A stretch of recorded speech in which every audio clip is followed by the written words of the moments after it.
Have you ever heard a voice that isn't perfect but feels true?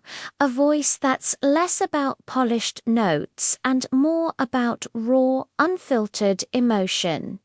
That's the voice of Willie Nelson. It's not smooth, it's not powerful in the traditional sense, but it is one of the most emotionally transcendent sounds in the history of American music. It's a sound shaped by time, by smoke, by heartbreak, and by a whole lot of wisdom. Willie's baritone is famously thin and nasal, defying every conventional standard of what makes a good singer. Yet, it carries an unmatched depth of feeling. For decades, vocal coaches and music scholars have tried to dissect his magic. They point to his incredible rhythmic freedom. Willie doesn't just sing asterisk on asterisk the beat. He sings asterisk around asterisk it, like a jazz improviser. He'll delay a word, stretch a vowel, or pause right in the middle of a phrase, just to heighten the emotion and draw you in closer. Then there's the texture of his voice. It's weathered. You can hear the cracks, the breathiness, the subtle tremors that make it feel so incredibly human, not manufactured in a studio. He rarely raises his voice. Instead, he uses this quiet intensity, this dynamic restraint, to make sorrow feel personal, like he's sharing a secret just with you. Every single inflection serves the story. There are no empty notes, no wasted breaths. Think about the song Blue Eyes Crying in the Rain. When he sings that line, he's not just hitting notes. He's telling a story of resignation, of a man who knows he can't stop loving someone, even with all the pain it brings. That's not just technique, that's truth. And that's what made him one of the greatest vocal storytellers we've ever known. But Willie Nelson didn't just perform songs. He wrote some of the most enduring lyrics in American music. His genius was his economy, his ability to say so much with so little. He didn't need flowery metaphors or grand declarations. He told stories with simple, direct lines that cut straight to the soul. Just take the song Crazy, which he wrote for Patsy Cline. I'm crazy for trying and crazy for crying. It's not just a love song. It's a devastatingly honest confession of emotional helplessness, a feeling we've all had, or think about on the road again. It's more than just a song about touring. It's a celebration of movement, loneliness, and freedom, all wrapped up in a few simple, unforgettable lines. Then there's Funny How Time Slips Away. When he wrote that, he captured the little lies we tell ourselves when love is gone. Nelson didn't write to impress critics or top the charts. He wrote to bear witness to the human experience in all its messy, beautiful glory. And in doing so, he gave a voice to millions who felt they had never been heard. Though he was born in Texas, Willie Nelson. S. influence was instrumental in shaping two revolutionary country music movements, the Bakersfield Sound and outlaw country. He was deeply inspired by artists like Buck Owens and Merle Haggard, who were rejecting Nashville's slick, polished production in favor of a raw, guitar-driven honky-tonk sound.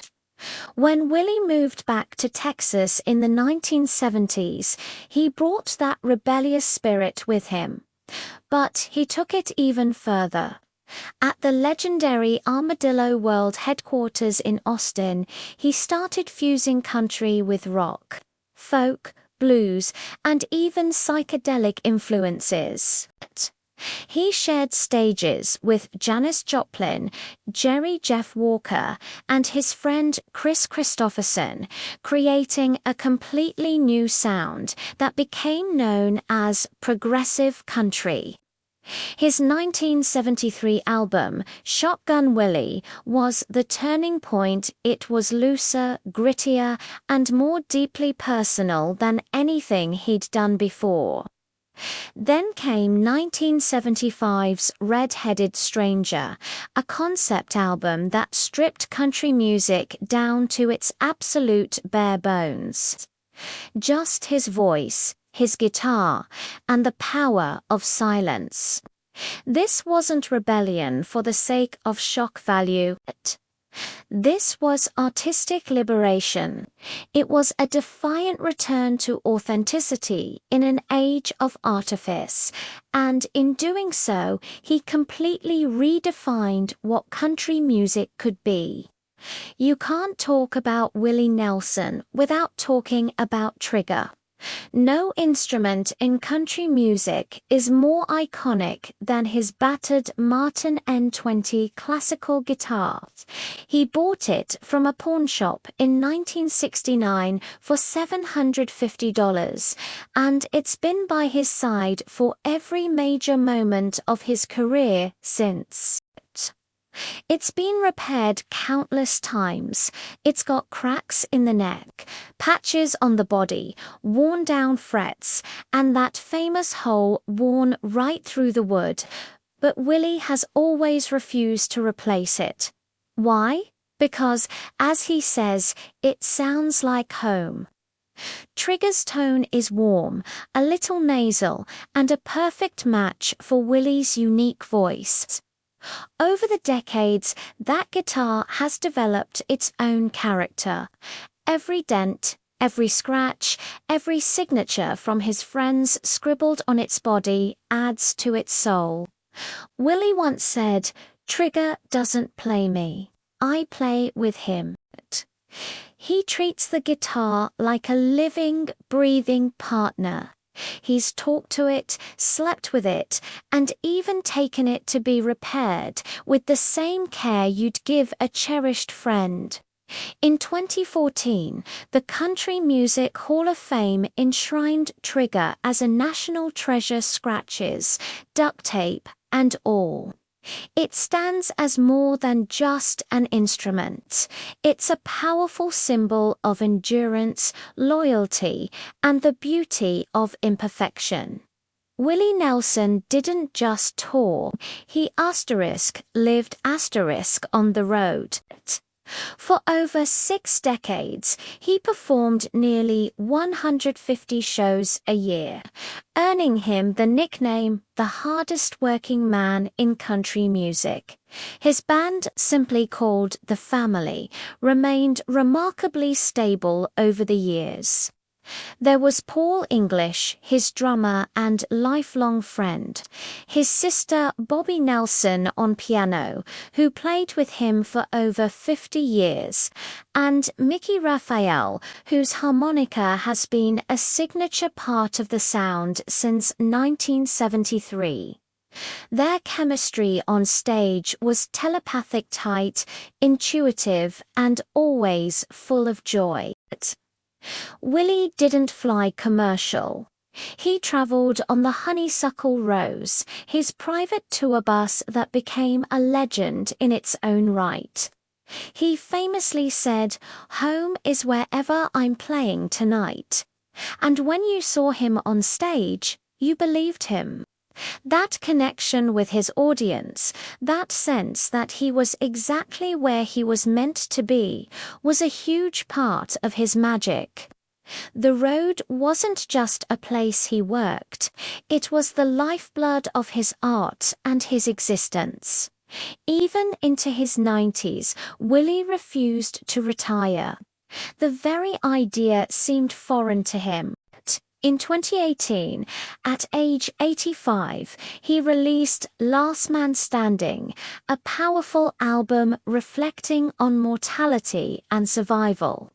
In 2019, Ride Me Back Home explored themes of aging and legacy. And in 2022, A Beautiful Time, released when he was 89, showcased a creativity that was still burning as brightly as ever. He toured with his sons, Lucas and Micah, performing his timeless classics and new songs under the stars. He faced his share of health issues, asthma surgeries, heart treatments, but he just kept going. When people would ask him why he didn't stop, he'd say, "I don't know how to stop." He wasn't making music to be remembered or to chase accolades. He made music because he had to. It was as essential to him as breathing, and in doing so, he became immortal. So why will Willie Nelson's legacy never fade? Because truth is timeless. Because the struggles and joys of the working person still exist. Because a voice that sings directly from the soul will always find a home in ours. Willie mattered because he spoke for the voiceless, the farmer, the outcast, the lover, the wanderer. He never glorified poverty or romanticized hardship.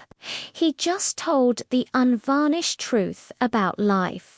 His music wasn't escapism, it was connection. And in a world filled with curated images and manufactured stars, that kind of authenticity is revolutionary. Willie Nelson, the man, may one day pass, but he will never truly leave us. He'll live on in the strum of a guitar on a back porch. He LLB in the heart-stopping silence just before the final note of angel flying too close to the ground. He LLB in the tears of a fan hearing one of his songs for the first time and feeling understood. He wasn't a saint, he was a sinner. He was flawed and human, and that's precisely why we love him. So here's to Willie Nelson, the outlaw who changed the game. The poet who stayed real, the man who sang like a storm and lived like a legend. As long as there is a highway, a guitar, or a heart that refuses to be tamed, Willie Nelson will still be singing. Thank you so much for watching. If you enjoyed this, look into a true American icon. Please give this video a like and consider subscribing for more stories like this. We'll see you in the next one.